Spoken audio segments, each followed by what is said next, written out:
I know you hurt. I know you feel alone. This is my pledge to you. I will be yours for the rest of my days. I will cherish you, protect you, and honor every request you make of me. Whatever your desire, I will find a way to provide it. I will never give you a reason to regret your faith in me. I will be your family, your home, always and forever. He had never loved a woman more deeply than he loved her. Outside of battle strategies and techniques, Arias wasn't one for introspection or self-analysis. And yet he found himself wondering, what is it about this one girl that touched his heart so? Does he see her as a reflection of himself? Like him, she had found herself completely and utterly alone in this world, robbed of purity, innocence, and future. Through the darkness of others, their souls had been tainted, corrupted.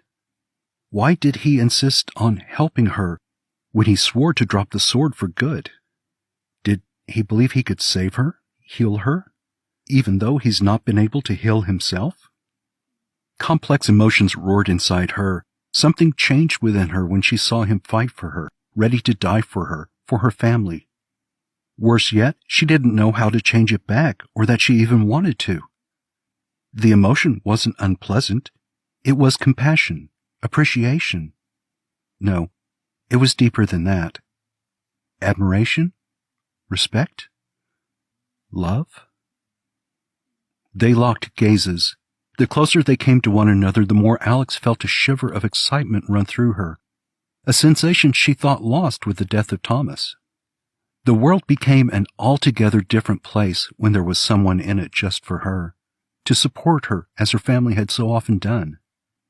This is what it might feel like to have a family of her own again, to be surrounded by someone attuned to her needs. Her eyes lingered longer than a casual glance, suddenly noticing the familiar feeling of flushed features, and as she looked into his eyes, felt his hands on her, she knew there and then it was a mutual attraction between them. His heartbeat matched her own. With heightened senses, desires became harder to hide. The sight and smell of her was intoxicating. When she was close to him like this, it was almost impossible not to argue with her. If she were a witch, he would have sworn she had cast a spell on him. Her grip was strong, firm, desperate, making sure he could do naught but face her. Then, unapologetically, she pulled him even closer, pulling him in by tangling her delicate digits in his dark locks, bringing him even close enough to kiss. It was light at first, questioning. Then all at once her lips found his with fresh urgency.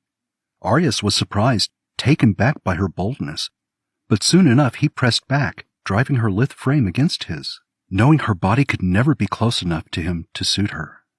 He had longed to hold her, touch her, to possess her entirely, to enjoy her in every possible way, over and over. After everything she endured, all he wanted most of all was for her to feel safe with him. He could see the pain of shed tears in her eyelashes. He had not wanted to rush her, unsure of what she might be feeling after losing so many she loved. But their kiss, it spoke of the same desire, same passion as he felt, the same longing he endured. His breath was fast and ragged. Her heart was beating so fast she could almost be mistaken for a hummingbird. He never felt so alive. His impatience seemed to heighten all his senses. Time stretched into the infinite, a blur. Every second he wasn't kissing her, touching her, was an eternity. As much as she tries to deny it, she can't help but welcome the embrace. She needed it, to feel someone care for her. She wanted to feel needed and wanted. The tears she tries so hard to contain begin to flow freely. She holds on to the safeness she feels and tries to forget.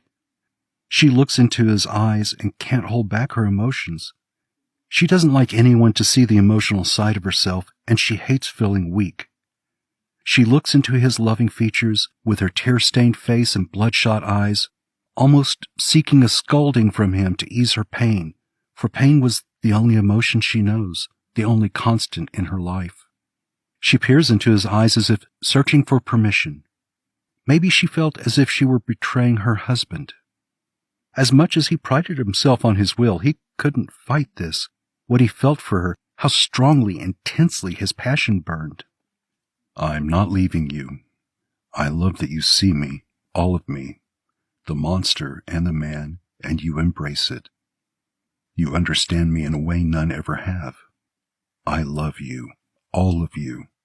I want you to share yourself with me because you trust me to protect you, to take the pain and bear part of it. It was so hard to form a cohesive thought, let alone articulate it. Harder still to stop himself from touching her, kissing her, undressing her. His eyes confirmed the seriousness of his tone and the sincerity of his words. And it was all the sign she needed to proceed. She had made mistakes before, and they had cost her dearly. But Arius had never given her reason to doubt him. Though her desire for vengeance was reignited, the whole kingdom could burn down for all she cared. All she wanted right now was him. His dark curls and warm limbs and the freedom he represented. He could go wherever he wanted, do whatever he wanted. With the power he gave her, the power they now possessed, who could stop them? Arius swept her up into his arms, carrying her to a soft bed of moss, so that all she had to think about was the sweet, salty taste of his lips on hers. Moonlight streamed in from the balcony of branches above, cascading on the makeshift bed as if their union was blessed by the divine. Arius swung her onto the soft patch of earth, kissing her deeply as if his every breath could only be drawn from her soft lips. Her tone came out hurried and hungry. "Undress me," she whispered, lying back and pulling him down onto her as she did so. Arius obliged, foregoing the dozens of buttons running down her clothes for a more expedient approach of just tearing it open in a rather dramatic, desperate fashion. She heard the sewing of her clothes give way and snap off under the force of his hands. Then her clothes slunk to the floor, and her supple flesh was exposed to him